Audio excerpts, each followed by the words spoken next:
In the beginning, there is only God. He speaks, and what is not becomes what is. Light cuts through darkness, waters are ordered, land appears, life bursts out. Creation is not chaotic, it is structured, purposeful, and good. And at the summit of it all, God creates humanity, male and female, in His image, set apart from everything else, commissioned to represent Him on earth, to rule, to cultivate, to multiply, and to fill the world with the knowledge of its Creator. Eden is not just a garden, it is a sanctuary, the place where heaven and earth touch, where God walks with humans without shame. But into this ordered goodness comes a voice, not the voice of the Creator, but the voice of suspicion. The first sin is not about fruit, but about trust. Humanity decides to define good and evil on its own terms and to step out from God's rule. The fallout is immediate: shame, hiding, blame, and a broken relationship with God. And yet, in the middle of judgment, God speaks a promise. One day, the offspring of the woman will crush the serpent's head and restore the broken bond. Sin does not stay small, it escalates. Brothers are born, worship is brought, but anger takes root. Cain kills Abel, and the first family becomes the first crime scene. From there, the human story keeps sliding downward. God will judge, but He will not erase His purpose. He calls one man, Noah, to build an ark. While the world drowns in its own rebellion, God preserves a remnant. The flood is both wrath and mercy. Wrath against sin, mercy toward a future. After the waters recede, God makes a covenant. Never again will He wipe out all life this way. The rainbow becomes a public sign. The judge remembers mercy. But the flood did not wash away the problem in the human heart.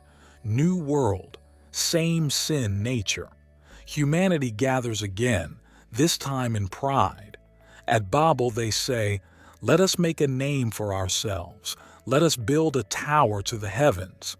This is Eden's temptation all over again. So God scatters their languages and their unity breaks.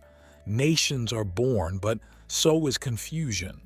The world is now full of peoples, tribes, and languages, but God will not abandon them. God will reach the many through the one. He calls a man out of obscurity, Abram from Ur. God speaks pure promise. "Go to the land I will show you.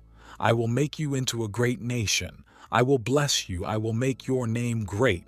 All peoples on earth will be blessed through you." This is the divine reversal of Babel. Humanity tried to make its own name great. God Himself promises to make Abraham's name great. From now on, the mission of God runs through his family. Abraham's life is not a straight line of faith. He obeys and goes, but he also fears and lies. Yet God does not drop him. God reaffirms the covenant, even gives him a physical sign to mark him and his descendants. The biggest obstacle is Sarah's barrenness. How can there be a nation with no child? God waits until it is humanly impossible, and then, in a miraculous act, Isaac is born. The promise passes to Isaac, then to Jacob. Jacob is not the moral hero you might want. He deceives, strives, and wrestles.